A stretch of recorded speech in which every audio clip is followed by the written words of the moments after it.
Hello everyone, ভিডঙ্ক.com ওয়েবসাইটে তোমাদের সবাইকে স্বাগত জানাই।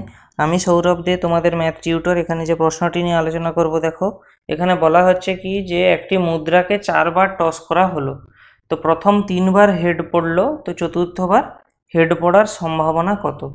আচ্ছা, তো দেখো আমরা যখনই কোনো মুদ্রাকে টস করি, প্রথমত ধরো কোনো মুদ্রাকে আমরা টস করছি, তাহলে আমরা কি না দুটো আউটকাম, মানে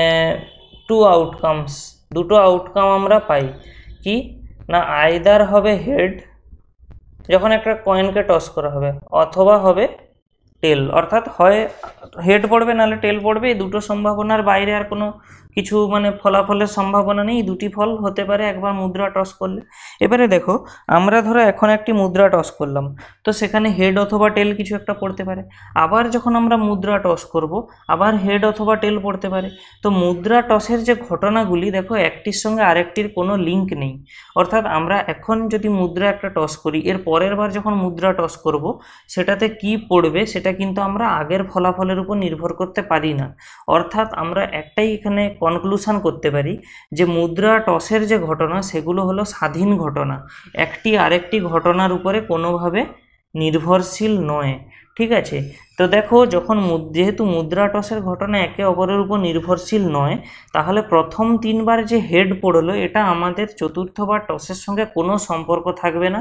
অর্থাৎ আমাদের এখানে মেন কোশ্চেন হলো যে আমরা যদি একটা কয়েন টস করি, তাহলে তাতে হেড পড়ার সম্ভাবনা কত। অর্থাৎ আমাদের কোশ্চেনটা এখানেই রিডিউস হয়ে গেল এতটাই, যে আগের যে 3 বার আমার হেড পড়েছে, ওটা আমার এই চতুর্থবারের যে টসের ফলাফল তাকে কোনোভাবে প্রভাবিত করবে না।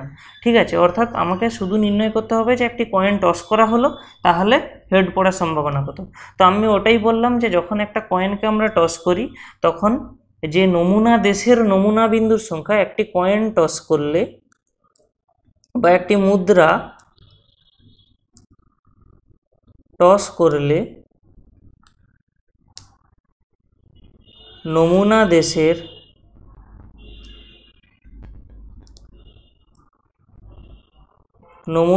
নমুনা বিন্দুর সংখ্যা কত হবে? 2। তার কারণ কি? কারণ হেড অথবা টেল এই দুটোর যে কোনো একটা পড়বে, তাহলে নমুনা দেশে নমুনা বিন্দুর সংখ্যা 2। এবং আমি এই যে চতুর্থবার যে হেড পড়বে কি না, সেটা আমরা কি দিয়ে যাচাই করছি না, সেটা আমরা ধরছি এ ঘটনা দিয়ে। ঠিক আছে, এ হলো আমাদের একটি ঘটনা, সেই এ ঘটনা দ্বারা আমরা চতুর্থবার হেড পড়ার সম্ভাবনা ডিনোট করছি। তাহলে এ ঘটনাটির নমুনা বিন্দুর সংখ্যা কত হবে? দেখো এ ঘটনার নমুনা বিন্দুর সংখ্যা হবে 1। কেন? কারণ আমাদের তো প্রশ্নে বলাই আছে যে আমাদের এ ঘটনাটি কি হেড পড়ার সম্ভাবনা। তাহলে আমরা একবার কয়েন টস করলে কি একবারই হেড পেতে পারি, সেই কারণে নমুনা বিন্দুর সংখ্যা 1। তাহলে এ ঘটনার সম্ভাবনা কত হবে?